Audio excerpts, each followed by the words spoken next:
Oh, naghahanting ka na naman ng liquidation dyan, Roma. Mga Pilipino, naghahanting ng liquidation. Dito sa Home Depot. Oh, ano yung hinahanting mo dyan, Romar?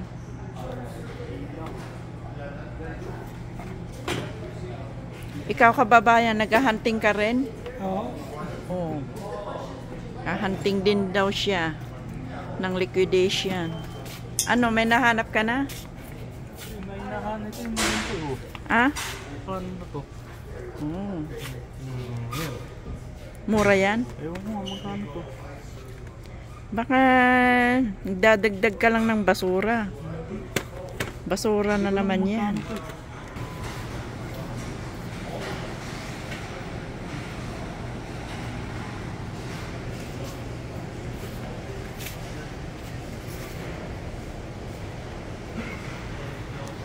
Liquidation.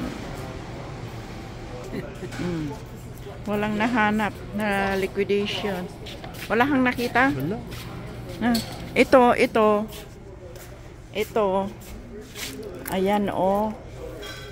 Carpet na nylon. Dati 158. Ngayon 50 na lang daw. Wow. Murang-mura. Ayan oh, kamon.